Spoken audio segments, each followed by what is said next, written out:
लाल की जय। चैत्र मास कृष्ण पक्ष एकादशी। युधिष्ठिर जी ने पूछा कि हे भगवान, फाल्गुन शुक्ल पक्ष की यामल की एकादशी का महात्म्य मैंने सुना। अब चैत्र कृष्ण पक्ष की एकादशी का नाम क्या है, यह बताने की कृपा कीजिए। भगवान श्री कृष्ण बोले कि हे राजेंद्र सुनो, मैं इस विषय में एक पाप नाशक उपाख्यान सुनाऊंगा, जिसे चक्रवर्ती नरेश मानदाता की ओर पूछने पर महर्षि लोमस जी ने कहा था।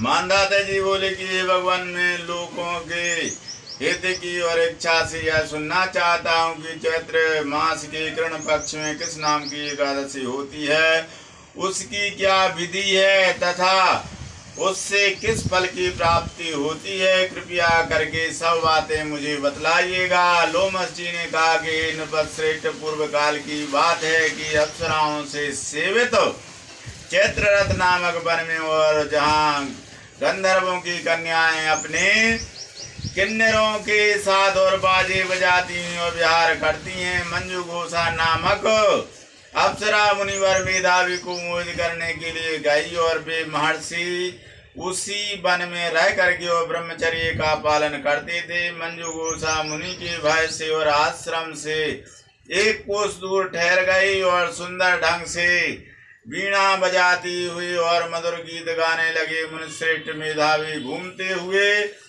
उधर जा निकले और उस सुंदरी अप्सरा को इस प्रकार गान करते देख और सेना सहित कामदेव से और परास्त होकर की और बरबस होने मोह के वशीभूत हो गए।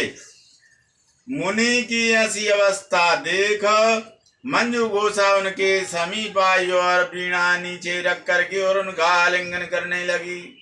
मेधावी भी उसके साथ रमण करने लगे। काम बस रमण करते हुए उन्हें रात और दिन का कोई भी भान न रहा और इस प्रकार मुनि जनोचित सदाचार का लोप करके और अप्सरा के साथ रमण करते हुए बहुत दिन व्यतीत हो गए। मंजू घोषा देवलोक में जाने को तैयार हुए। जाते समय उसने उन मनुष्यश्रेष्ठ मेधावी से कहा कि हे ब्राह्मण, अब मुझे अपने देश जाने की आज्ञा दीजिए। मेधावी ऋषि बोले कि हे देवी, जब तक सवेरे की संध्या ना हो जाए तब तक मेरे ही पास ठहरो।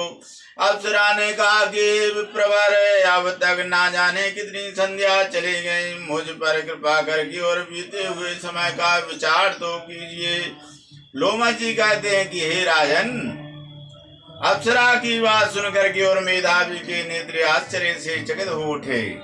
उस समय उन्होंने बीते हुए और समय का हिसाब लगाया तो मालूम हुआ कि उनके साथ रहते 57 वर्ष हो गए और उसे अपनी तपस्या का विनाश करने वाली जान करके और मुनि को उस पर बड़ा क्रोध हुआ और उन्होंने शाप देते हुए कहा कि हे पापनी, तू पिशाची हो जा। मुनि के शाप से दग्ध होकर के और वह विनय से नतमस्तक हो और बोली कि हे विप्रवर, मेरे साप का उद्धार कीजिए। 7 वाक्य बोल ले या 7 पद साथ साथ चलने मात्र से ही और सत्पुरुषों के साथ मैत्री हो जाती है। हे ब्राह्मण, मैंने तो आपके साथ अनेक वर्ष व्यतीत किए हैं, अतः हे स्वामी मुझ पर कृपा कीजिए। मुनि बोले कि हे भद्रे, मेरी बात सुनो, यह साप से उद्धार करने वाली है, क्या करूं?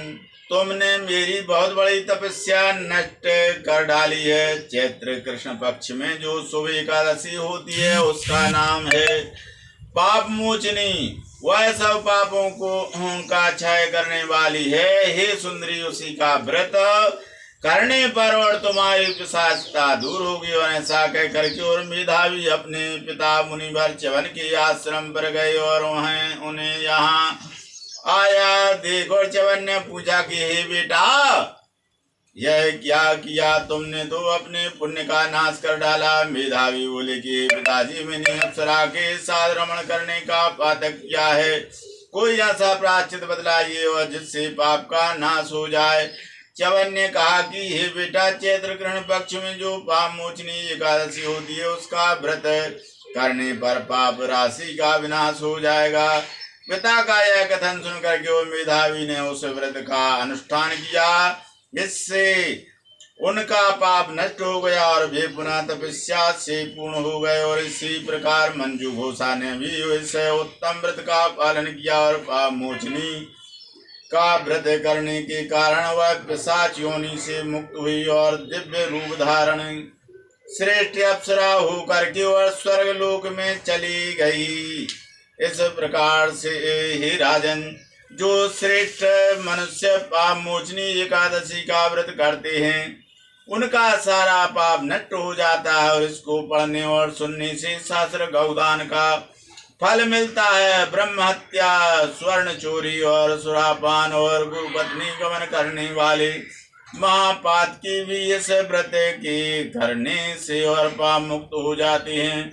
यह व्रत बहुत पुण्यप्रद है। इति श्री पाप मोचनी एकादशी व्रत कथायाम। बोलो कृष्णचंद्र जी भगवान की जय। श्री कृष्ण गोविंद हरे मुरारी, हे नाथ नारायण वासुदेवा। श्री कृष्ण गोविंद हरे मुरारी, हे नारायण